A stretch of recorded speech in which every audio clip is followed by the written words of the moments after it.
Good afternoon, everyone. On Sunday, Secretary Blinken will depart for his fourth trip to Africa as Secretary of State, traveling to Cabo Verde, Cote d'Ivoire, Nigeria, and Angola.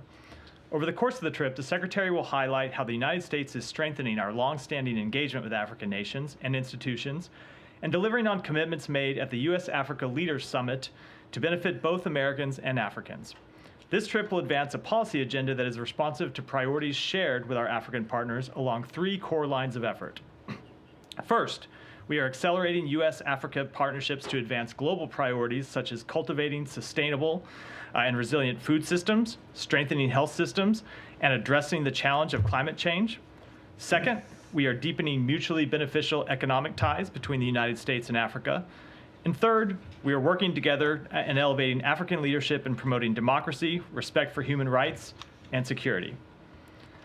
These three lines of effort are solidly anchored in the U.S. strategy towards sub-Saharan Africa. As Secretary Blinken said in his August 2022 speech in Pretoria, our partnership is rooted in the recognition that Africa is a major geopolitical force, one that has shaped our past, is shaping our present, and will shape our future. America's prosperity is tied to Africa's growth, and African voices are vital to shaping the most consequential global conversations. The Secretary looks forward to continuing that conversation and making progress on all of these issues during this upcoming trip. With that, Matt, over to you. Okay, so not to cast any aspersions on the Secretary or his, the importance of Africa to the administration, but this will be the, I mean, he's spent more time overseas so far this month than he has at home. Is there a reason that he doesn't want to be here?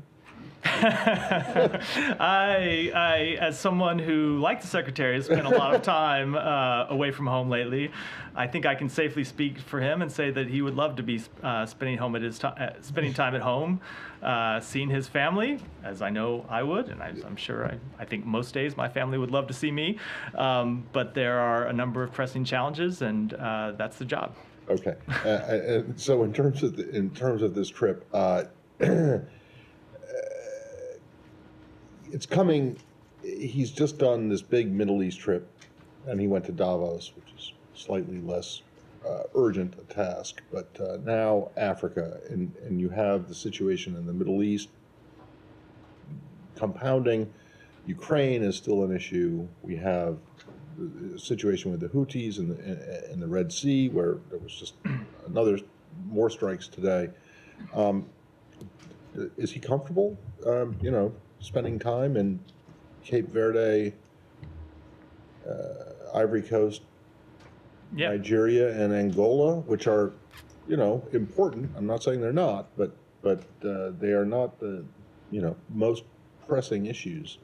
So I would say that they are incredibly important countries that require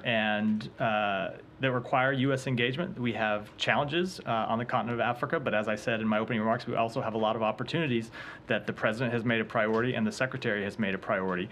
So I think it's important that we make this trip and important that we engage in all the issues that I mentioned, from promoting democracy to deepening our economic ties. But I will also say that one of the things that you've seen the Secretary do during his travels is that no matter where we are in the world, he still tends to be focused on other challenges. And so you've seen in the Middle East, when he's in the Middle East, he's often on the phone with leaders in other continents, working on challenges in those continents.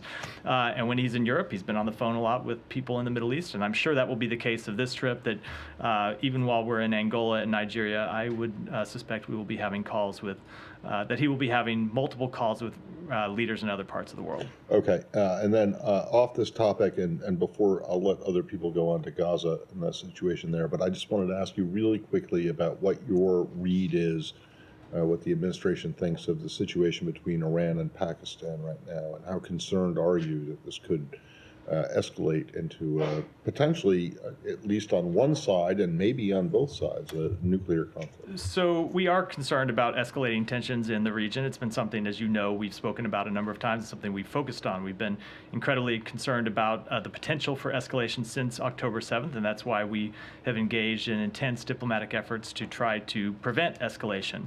So I will say we noted the comments from the government of Pakistan about the importance of cooperative relations between Pakistan and its neighbors. We thought those were productive, useful statements, and certainly there's no need for escalation, and we would urge restraint on all sides in this case. Thank you.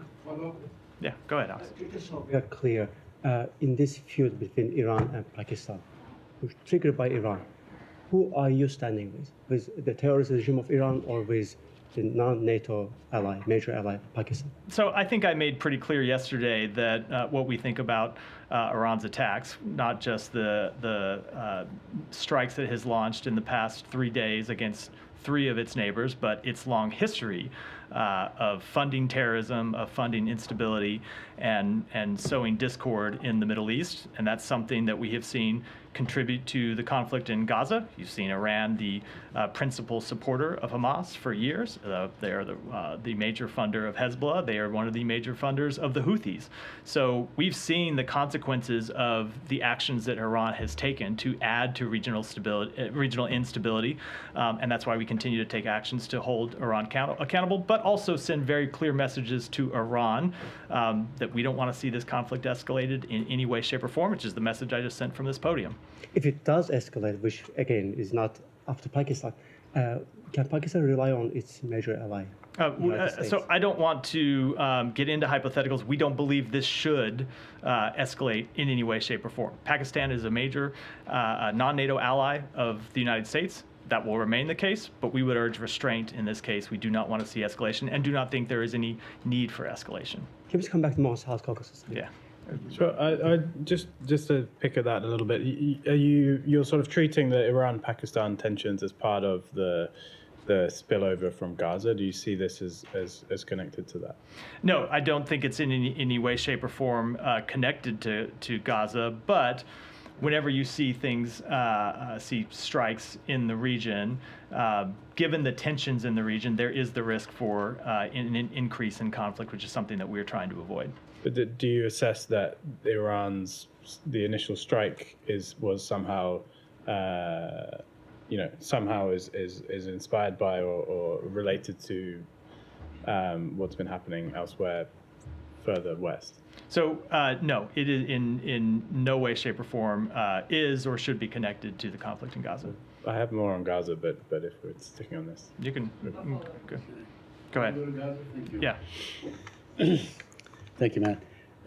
Israel yesterday, the Israeli military occupied and destroyed the Isra University in Gaza. I mean, this is probably number 10 of all 10 universities that they have destroyed. And is it the assessment of this department, of this government, that this was a legitimate target?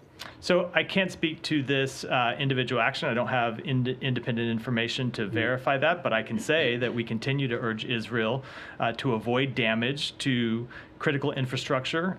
That would, of course, include universities, and to ensure the protection of humanitarian and medical sites. That has been something we have urged from the outset of this conflict. I will make the point that I always make, that it is very difficult. And again, I'm not talking about this particular site because I don't have information about this particular site, but it is always difficult when you see Hamas use those civilian sites to hide its fighters, to launch attacks on Israel, but it doesn't change the burden that Israel has to comply with international humanitarian law and avoid strikes, avoid military action against humanitarian infrastructure. But there seems to be no evidence that there were any fighters, in fact, any presence of any kind of military presence in the university itself.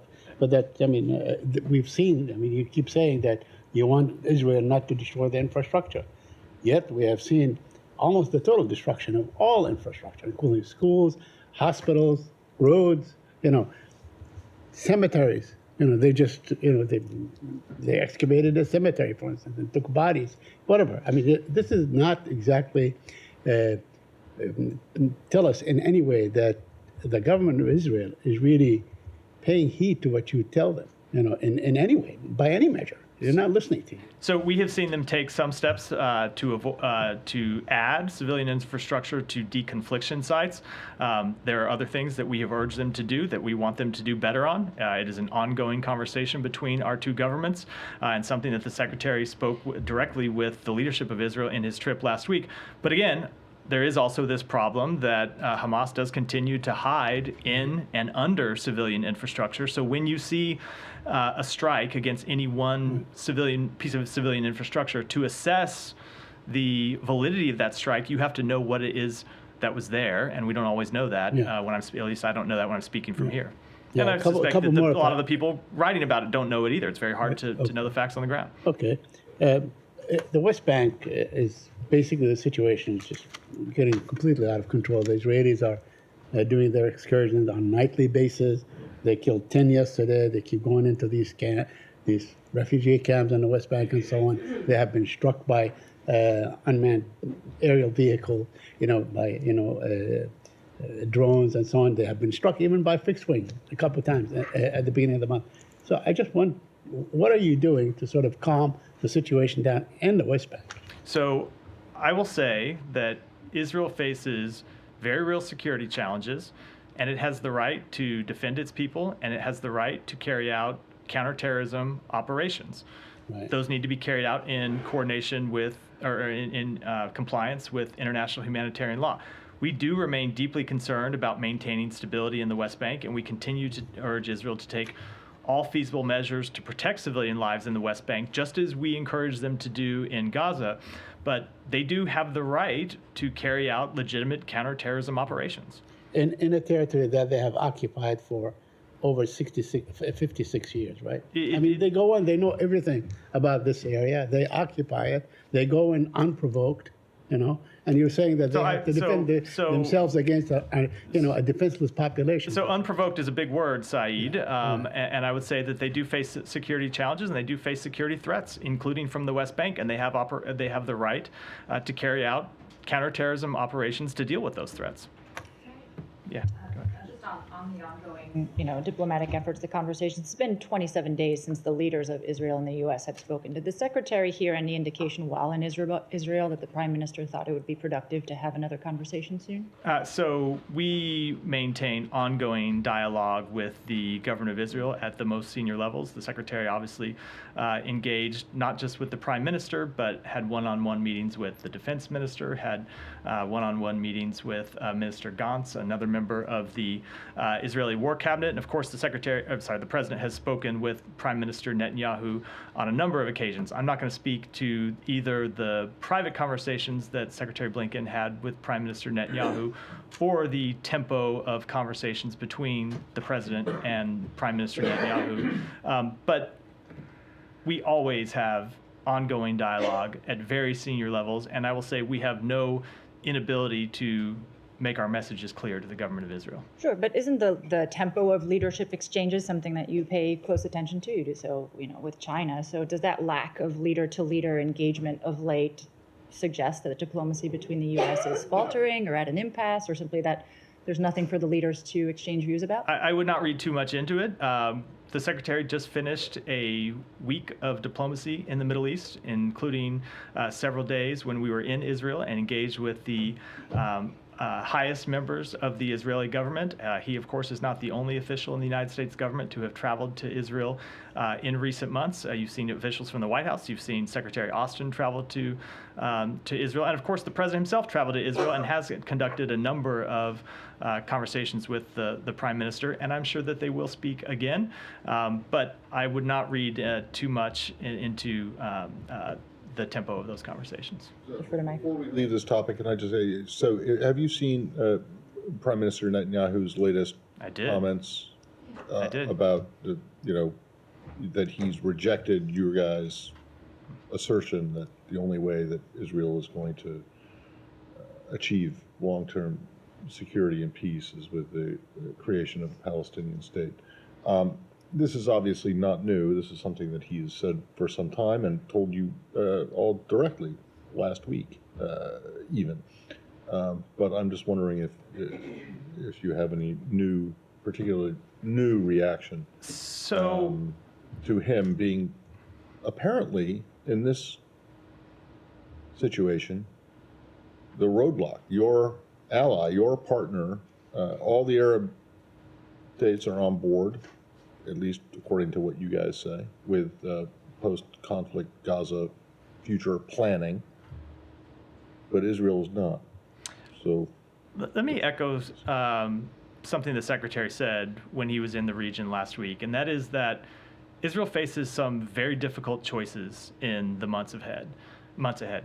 The conflict in Gaza is going to end. It will end. And at the end of that conflict, someone is going to have to rebuild Gaza. Someone is going to have to govern Gaza. Someone is going to have to provide security in Gaza.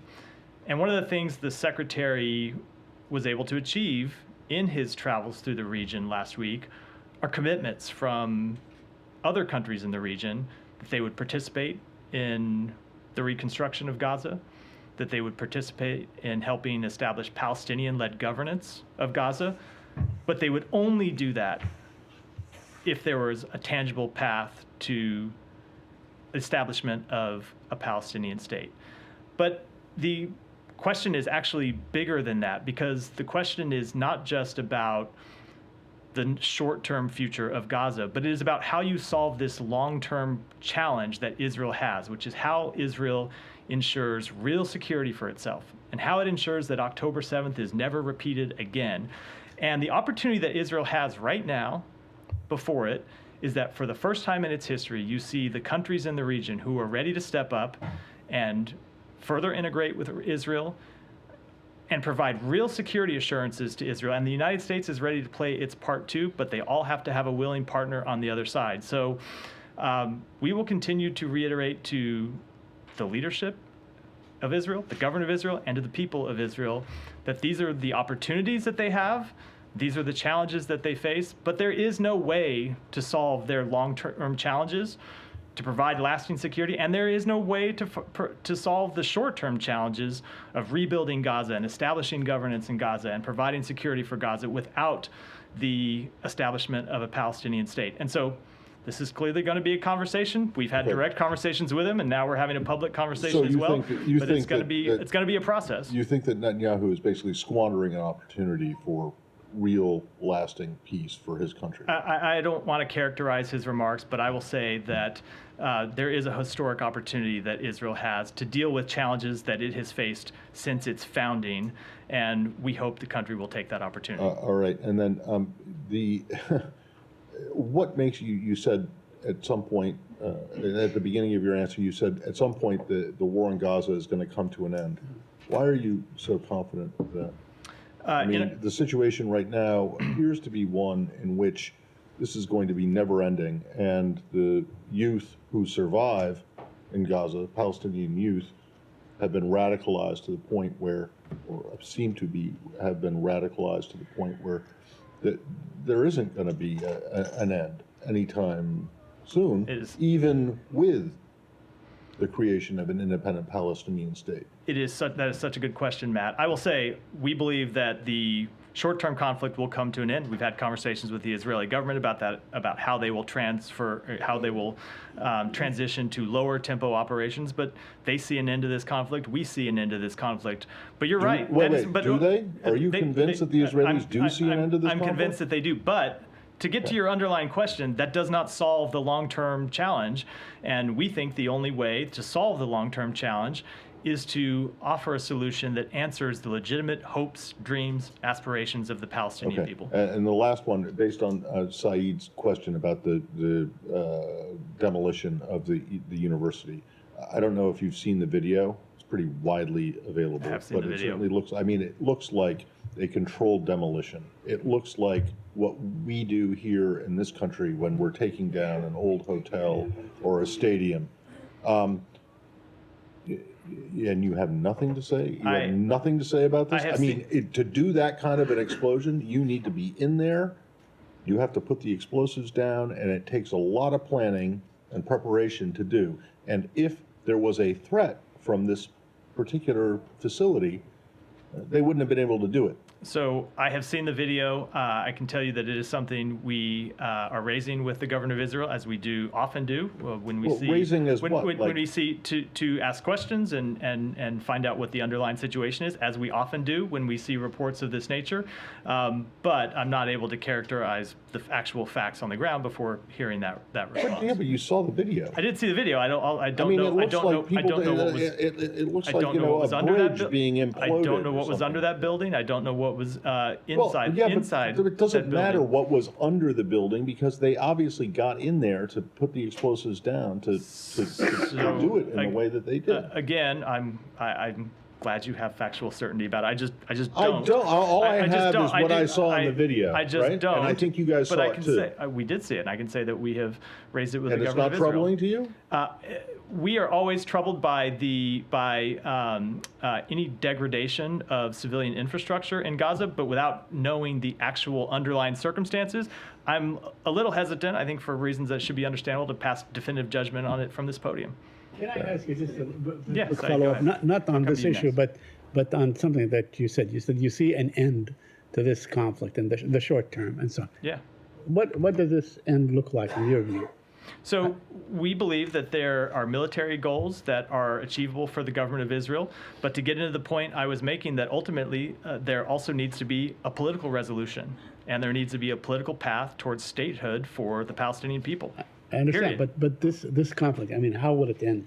How is it going to end? I did You not know, bring the my pres- crystal ball today, Right. Saeed, so I'm afraid But- I'm but not you going to know, offer you- any but predictions. you've become quite an but expert at the. What's that? And I'm saying you guys have a great deal of expertise that basically can give you sort of a direction on how this is going to end at one point, whether it's next month or in 2 months or whatever. So I am not going to make predictions about it, but we do believe that this conflict, as all conflicts do, will end at some point, and that there needs to be a political path forward for the establishment of a Palestinian state. That is the only way, not just to answer the legitimate hopes, dreams, aspirations of the Palestinian people, but it is also, and this is critical, the only way to provide lasting security for the Israeli people.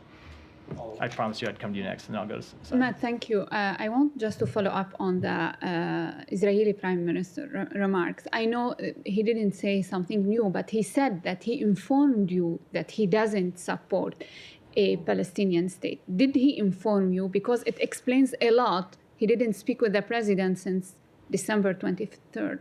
So I will speak to our side of the conversation, and I will let him speak to his side of the conversation. But what I will say in speaking to our side is that the points that I just made publicly from this podium about the path forward, the opportunities for Israel, and the challenges that Israel faces are points that Secretary Blinken made very clear in all of his meetings with leaders of the government of Israel. Okay, you said also during the secretary trip in the region, he heard from the leaders and they are willing to engage with Israel. Do you characterize Prime Minister Netanyahu as a willing partner to engage or for peace in the region? So I think certainly we have seen the government of Israel want to engage with its neighbors. You've seen the government of Israel normalize relationships with a number of its neighbors already, and it wants to pursue further integration. It wants to obviously normalize relations with Saudi Arabia, and we had been making progress on that and believe that progress is still possible to normalize relations between Israel and Saudi Arabia. But the point that we have made to Israel is that to achieve those goals, to provide security assurances for Israel, it's going to take Israel making some tough choices as well. One more question on Lebanon. I know that the risk has been high for a second front or bigger front. There's a front going. But given the new statements by the Israeli leaders and also the threat from Hezbollah, do you see the risk is higher on the northern border? So I don't want to assess any change in risk, but we have always thought the risk was high for escalation in the northern border since October 7th. And that's why we have made it a focus of our diplomatic efforts since October 7th in making clear to Hezbollah that they should not escalate. You saw the president speak on October 7th itself, making clear that any enemies of Israel who wanted to capitalize on this situation for their own perceived benefit should not do so. And that's a message we've continued to send loud and clear. And we've engaged in diplomatic efforts to make clear that there is a path to de-escalation, and we think that's a path that ought to interest both Israel and all other parties in the region.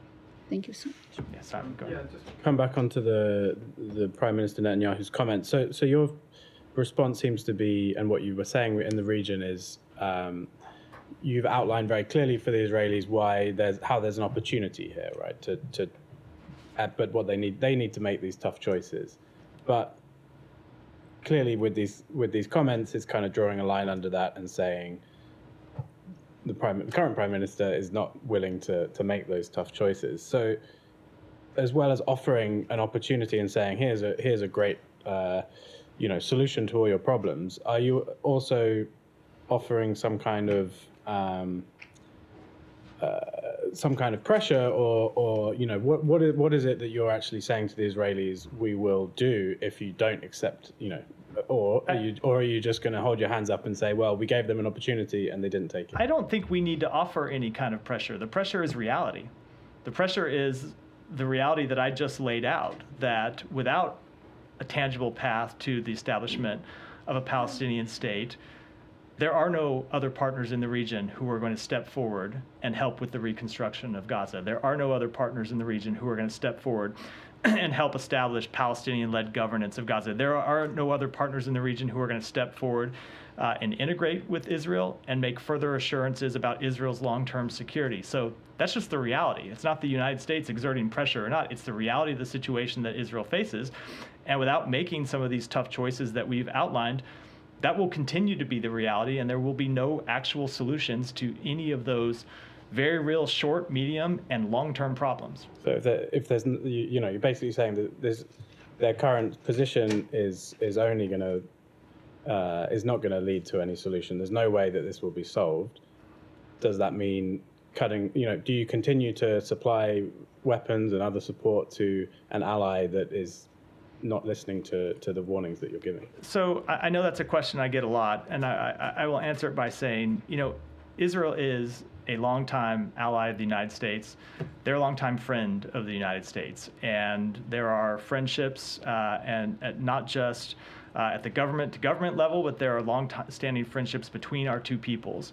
And one of the things that you can do when you have this kind of long-time alliance and long-time friendship is that you can have these very frank, candid, and sometimes actually quite difficult conversations, both with the leadership of the country and with the country at large. And that's what you saw the secretary do in his last trip, where he didn't just lay all this out to the government. He laid this all out publicly in a speech in Israel that was in a speech in Israel. And we will continue to make that clear publicly. We will continue to make it clear privately, because we do really believe the choices are stark. But the message is, I guess, that you could read from that is that U.S. support for Israel is not at risk, no matter what choices they make. So our support for Israel remains ironclad, but that doesn't mean that there are no differences between our two countries, and that there will not be any differences between our two countries. We have differences with all of our allies. There are things that we don't necessarily see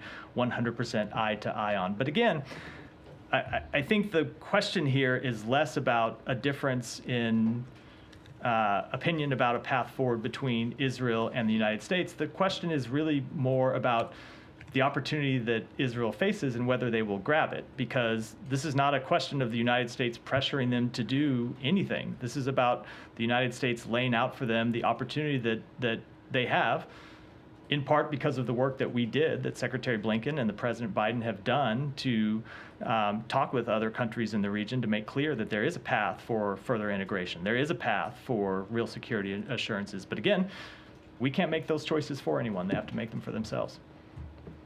Olivia, and then I know I have to get to some of the other hands in the room. So if there's something else Yeah, no, about go Gaza ahead. specifically. So a day after the SDGT designation, the Houthis' attacks in the Red Sea have continued unabated, arguably intensified, targeting U.S. interests. The U.S. is now the sole power conducting strikes on Houthi interests. So where is the international coalition that the U.S. had worked so hard to galvanize in order to deter these Houthi attacks. So if you look at the coalitions that we have assembled there, people have a number of different roles. There are more than 40 countries that issued a statement making clear that they condemned the Houthis' attacks. There is a coalition of more than 20 countries that we assembled for Prosperity Guardian to defend against the Houthis' attacks. There are all the countries at the United Nations Security Council who voted to make clear that those attacks are unacceptable. And then there are the countries that participated in direct military action. And of course, that is a smaller group of countries. That's always going to be the case when it comes to action of this nature. I will say that we will continue to use all the instruments of military power, and that includes, all the instruments of national power, and that includes not just military power, but it also does include our diplomatic efforts. We think it's important that other countries of the world have made clear to the Houthis that these attacks are unacceptable and that these attacks must stop. And we will continue to use our sanctions authority to deprive the Houthis of resources and to further our efforts to crack down on people who provide them with finances or provide them with military equipment. But we have been clear that we've said from the outset that we did not think that the attacks would stop after our first military strike, that we would have to take further action. You have seen us take further action, and we're committed to continuing to do so because the attacks on commercial shipping are just unacceptable. They don't have anything to do with the conflict in Gaza, and they need to stop. Right. I recognize that the statements were made, the resolutions were passed, but I mean, just as an example, you saw the president of France saying that France declined to engage in these more kinetic activities out of fears of escalation. So is the U.S. risking being, again, sort of the sole power undertaking this more military-focused kind of activity? I don't agree. I would not agree with that characterization, only because of the reasons I just outlined, which there are a number of countries who have made clear that these attacks are unacceptable.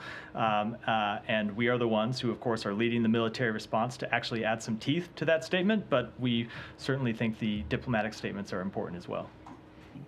Jani, go ahead. Thank you, Matt. The Russian ambassador to South Korea said in an interview with the South Korean press that he was ready to improve relations between Russia and South Korea, and he wanted a high-level dialogue between South Korea and Russia.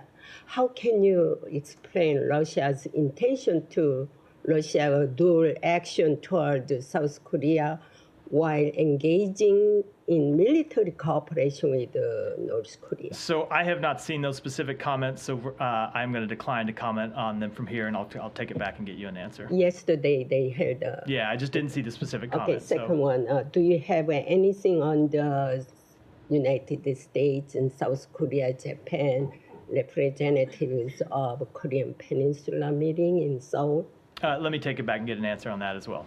Go Thank ahead. you. Thank you, Matt. Very quick question on Bangladesh. What steps will the United States take in response to the reported sham election in Bangladesh involving the undermining of democracy and imprisonment of thousands of opposition members?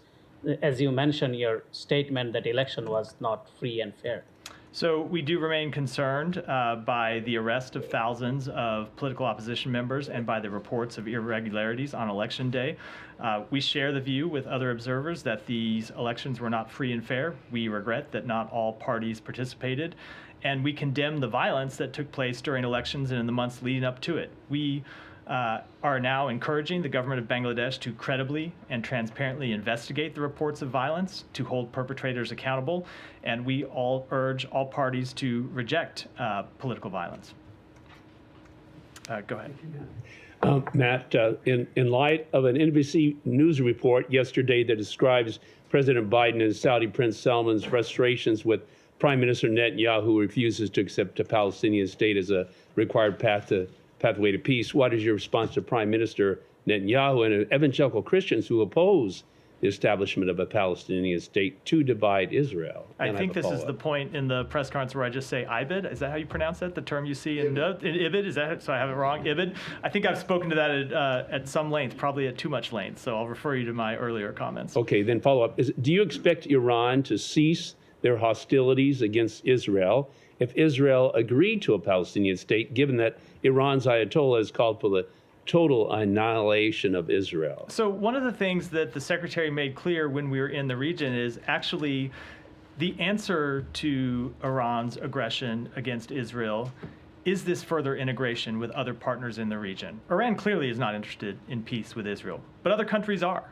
And there are other countries that are willing to step up and normalize their relationships with Israel, to integrate Israel further into the region, and to have real lasting security agreements with Israel. And what that would do is it would further isolate Iran and isolate the groups that Iran funds, the Houthis, Hezbollah, Hamas, and at least take some steps to depriving those groups of the political oxygen that they use to recruit new members. So it's precisely because of the long-term threat that Iran poses to Israel's security and to the security of the entire region that we think the establishment of the Palestinian state is so important. About Iran also, since the head of the snake is Iran that is fueling unrest in the Middle East, what do you see the U.S. and its allies can do to stop their aggression? So, as I've said a number of times from this podium, we will continue to take actions to deter Iran's hostile activities. We will continue to take actions to hold Iran accountable for its activities. We've imposed more than 400 sanctions on Iran since the outset of this administration, and we will continue to take whatever actions are appropriate. Thank you, Matt. A question on Syria. NGO Forum warning on the escalation of hostilities between Turkey and SDF. From January 13 to 16, 2024, 14 verified strikes were conducted across northeast Syria. At least 6 civilians were being injured, and at least 26 critical infrastructure sites are either severely damaged or out of service. This is what they mentioned in their report they published yesterday. I understand that Turkey is your NATO ally, and SDF is your local partner. They are fighting against ISIS with you. So how does the United States is trying to make these two parties to get together and de-escalate the situation? So let me take that back and get you a and complete one more answer. question. Yeah, go ahead. Yeah. Iraqi Prime Minister says that the U.S.-led military coalition in Iraq is no longer needed. I understand that you are in Iraq on the Iraqi invitation, but now the Iraqi government repeatedly says that they don't need the U.S.-led coalition to fight against ISIS. What's your assessment? Do you think that you still need to be there to face the ISIS? How do you see that? So I will say that we are there at the invitation of the government of Iraq. There is a process that we go through to engage in dialogue with the government of Iraq, and we will continue to engage in that process. Well, let's remember that you got there first without the invitation of the government of Iraq, and then you've stayed, and through repeated administrations, while the Iraqi parliament, after the invasion and the return to their I am well quote-unquote aware sovereignty, they have asked numerous times for U.S. troops to leave, and you guys have basically given them the finger and said, no, we're not going anywhere. And that was not just the Obama administration or the Bush administration, but also the Trump administration and now this administration. I am aware. Is there a process ongoing right now, a discussion with the Iraqis about the eventual withdrawal? I am not going to get into the substance of our conversation, but we have an ongoing process with the government of Iraq to talk about exactly these issues, the status of our forces in Iraq, and we are there at the government of Iraq's invitation, and beyond that, I don't want to discuss our private diplomatic Now, how many conversations. times does the invitation have to be like rescinded before you actually agree with it? So I don't think I'm going to accept the premise of the question, but I will say that we engage in ongoing and private diplomatic conversations about all of these Yeah, issues. telling them that's very nice, but no thank you, we're staying. Go ahead. Thank you, sir. So, member of the media in Pakistan have reported that Pakistani authorities consulted with the U.S. before the airstrikes in Iran. Is it true? I do not have any private conversations to read out. And sir, India's role in assassination attempt on Sikh activist Gurpatwant Singh Pannu was highlighted at yesterday's congressional hearing on transnational repression. Sir, is there any update from India about their internal investigation? on that assassination attempt? So I will say that there is that is the subject of an ongoing Department of Justice investigation, or I should say, ongoing legal matter, law enforcement matter, and because of that, I'm going to decline to comment So on it. when you say that the election results in Bangladesh were not credible, free, or fair, does this imply that the U.S. will not recognize Prime Minister Sheikh Hasina's fourth straight term? No. I'll go ahead. Thank you. Lots of stuff has been heard about Iran and their activities. Is the U.S. at all happy that Pakistan took the action to at least teach them? Because after a long time, somebody has taken step to go inside Iran, or So I did speak to this earlier, and what I said was that we are concerned about escalating tensions in the region, and we will continue to urge all parties to show restraint. Okay, one more. Elections in Pakistan are happening, and you are hoping that the escalation will not grow. And the elections are such that Imran Khan is out. Obviously, his foreign minister is arrested. His interior minister is arrested. Many of his party ticket has been taken from him. Are you gonna just comment the same thing you did to my colleague about Bangladesh elections? After the elections, you're just gonna regret it, or you're gonna say that the elections are not being held fair? So I'm going to say what we say about countries all over the world, which is that we want the elections in Pakistan, as we do all over the world, to be free and fair and held in a manner that allows the Pakistani people to express their will, and we will align our policies to achieve that objective. It's just last one. Yeah. Prime Minister Modi is going to inaugurate the Babri Mosque in a couple of days. It's the same site where more than 2,000 people have been killed. Does it suit the Prime Minister to go to a place where it's already, from decades, it's an issue that has created a lot of hate between Hindus and Muslims, and Prime Minister Modi is doing this special ritual before going, and he's going to be there for the opening of a Hindu temple. Is that a good leadership sign? I just don't have any comment on that. Alex, go ahead. Two topics. On Nagorno-Karabakh first. I was hoping you could update us on the latest efforts about the peace process between Azerbaijan and Armenia. Last week, Special Advisor Bana was in the region to carry Karabakh talks, but he avoided Baku. Any reason why? And also any sense of what he heard in Armenia, any message he conveyed? So I'm not going to get into the exact substance of those meetings, other than to say that we welcome the work towards peace between Armenia and Azerbaijan. We support the sovereignty and territorial integrity of both countries. We hope they will sign a durable peace treaty that recognizes such sovereignty and territorial integrity. The sooner the better. The parties have made significant progress over the past year, and we encourage them to maintain momentum, building on past negotiations, and conclude an agreement. Thank you. And second topic, today marks 3 months since the detention of Radio Free Europe reporter Alsu Kurmashova in Russia.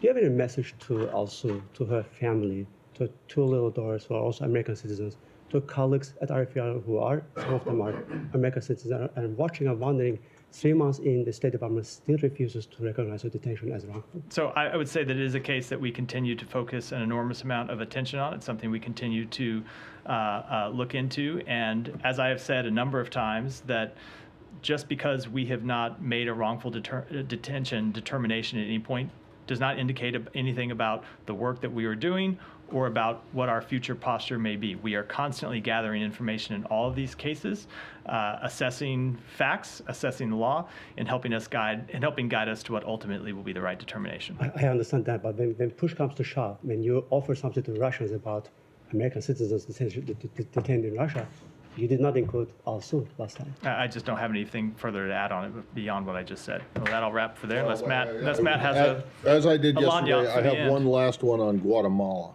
Yeah.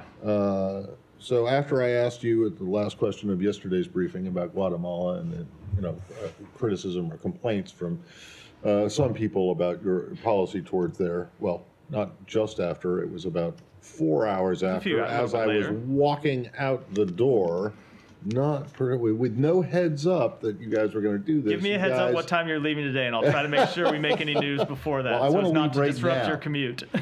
I want to leave right now, but anyway. So you guys put the former by 3 days president on, you put a travel ban on him, essentially. Yeah. And So this is a guy who, while he was president, had annoyed the U.S., this administration, with his policies, particularly on migration and other things. But what I'm wondering about is the timing of this, because these designations take some time to do. So is it fair to say that this administration was considering doing this while he was still in office, that you held off until he was out of office for whatever reason?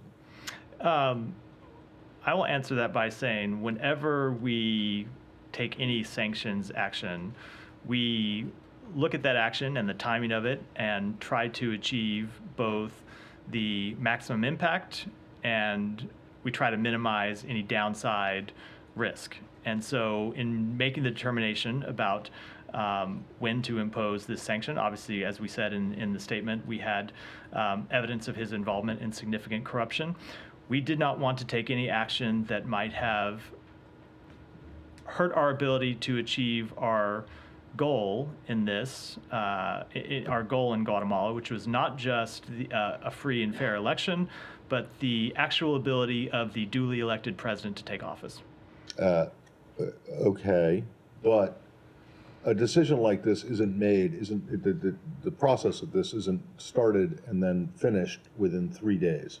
Correct. And clearly you had, if you say you have this evidence against him for massive corruption, or I don't know what the adjective was in front of corruption, but if you had some significant, all right, evidence of significant corruption, why didn't you act against him while he was still president? So I don't want to get into the exact timeline, but the point I was making here is we, in looking at how to maximize the impact of this, did not want to take any action that would impede what we were trying to achieve, which was a free and fair election. A free and fair election, and remember what that there was significant risk of the duly elected president not being able to take office, and we had to make an assessment whether any action we were doing would add to that risk. Well, so you keep saying maximize. You wanted to maximize. And in fact, you minimize. No. Did you just say no? Minimize the risk. Also, the risk that I'm just outlining. Well, okay. So what is maximizing the impact? What does that mean?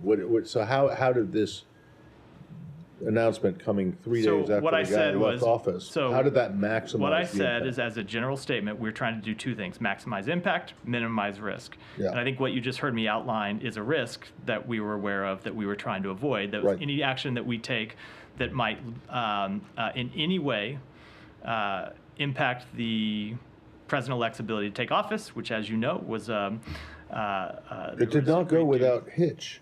It did, exactly my point. It did not go without hitch, and we did not want to do anything that might make it more difficult. You think that holding off on this was part of the reason, or part of what allowed him to eventually take the new president to take the oath? I think that establishes a causal link that I was not prepared to make, but the point I was making is we did not want to add to risk in any way. Okay, but then when you talk about maximizing the impact, wouldn't the impact be maximum or most? I don't know what the Latin is. A maximus impactus.